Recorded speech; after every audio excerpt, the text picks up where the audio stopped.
So, in Prague is where I am, just after spending 2 hours trying to get through the airport and the registration process that you have to do now because of Brexit, which took an hour, and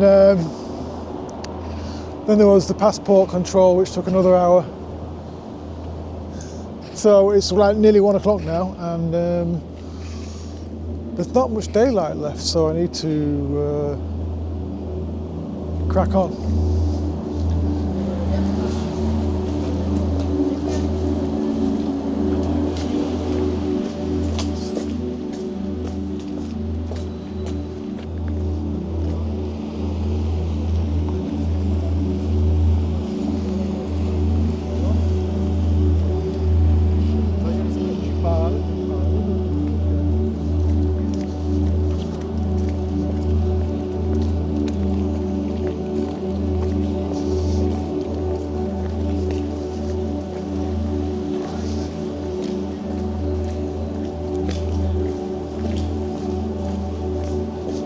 So, I have just found my way to the beginning of my walk, which is here at the Powder Gate. And I'm about to start the King's Road, which is an ancient processional way running from the Powder Gate to Prague Castle. An ancient route of kings, queens and emperors.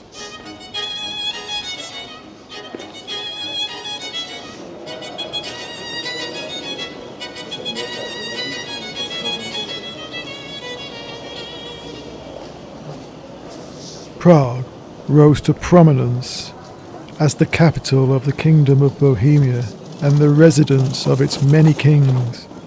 The King's Road is an iconic coronation path that starts at the Powder Tower, travels through the old town square and across the Charles Bridge, and ends at Prague Castle.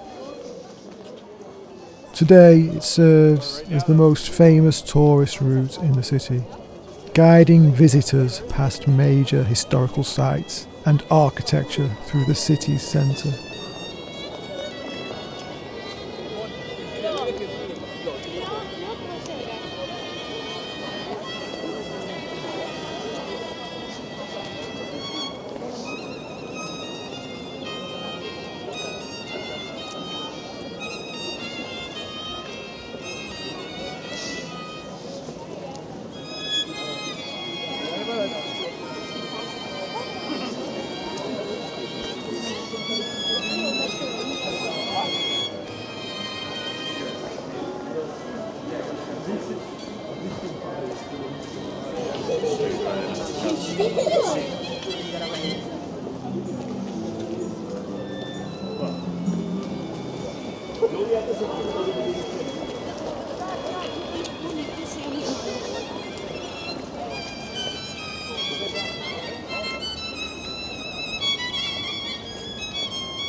The Charles Bridge is a historic pedestrian-only stone bridge in Prague that connects the old town and the lesser town over the Vltava River.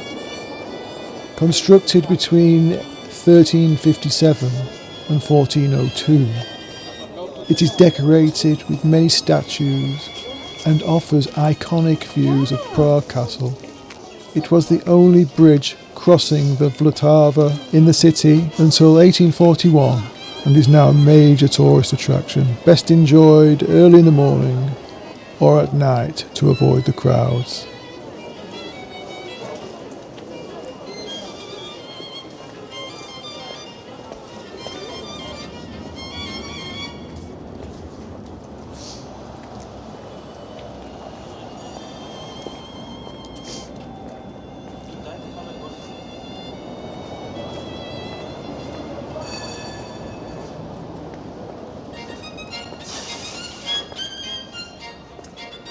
Wow, I cannot believe how busy it is.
Whoa. So, not only is it chaos with the amount of tourists that are around, but there's also snow on the ground. Well, it's not snow, it was snow, but now it's sludge. Always a favourite. Especially in these smooth-bottomed leather boots, which are city boots and not hiking boots.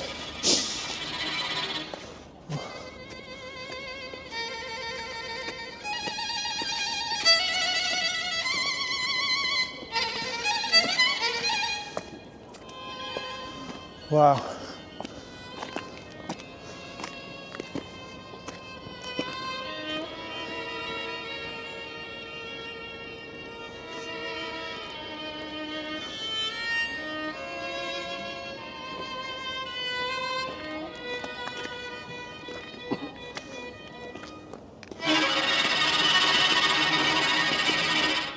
I'm nearing the end of King's Road now.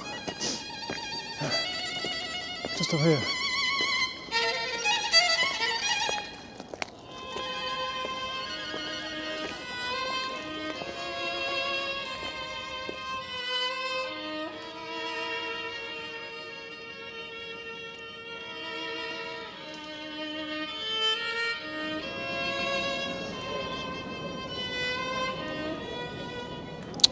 So, I've made it to the end of the King's Road and up to Prague Castle and the President's Palace, I think. And just in the nick of time as well, because it is just started to snow. If there was ever a time where I didn't want it to snow, it probably would be this time. Very pretty though.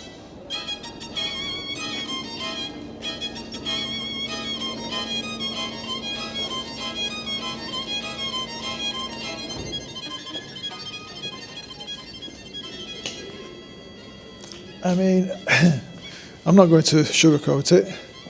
So far, this has been a little bit of a disaster in terms of filming what I wanted to film. It's just not been possible really. Far too busy. And now this, the snow. And I'm in my city clothes with city shoes, boots, and I can barely stay on my feet.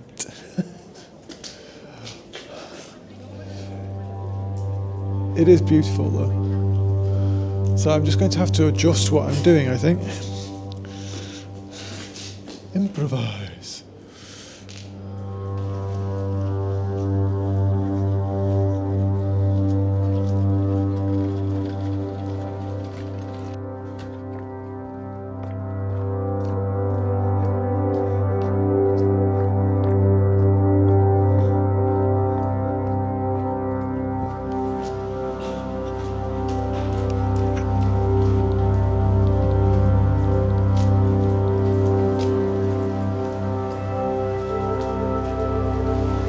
It was as if all the voices of the street, all the unknown life on the other side of that house, the sounds of men who have an address, a family, arguments with an uncle, preferences at dinner, chronic diseases, the swarm of beings each to whom has his own personality, forever divided from the monstrous heart of humanity by individual beats, filtered now through the passageway and rose through the courtyard to explode like bubbles in Mersault's room.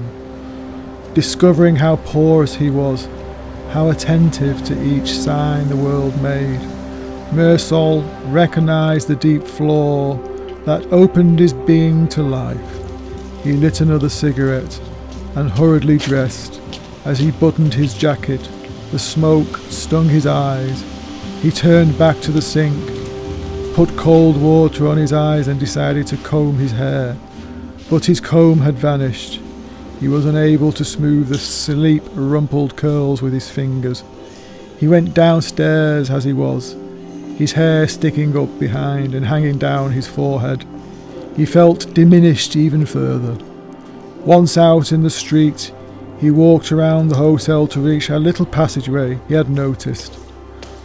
It opened out onto a square in front of the old town hall, and in the heavy evening that sank over Prague, the Gothic steeples of the town hall and the old tin church were silhouetted, black against the dim sky. Crowds of people were walking under the arcades lining the old street. Each time a woman passed him, Mersault waited for the glance that would permit him to consider himself still capable of playing the delicate and tender game of life.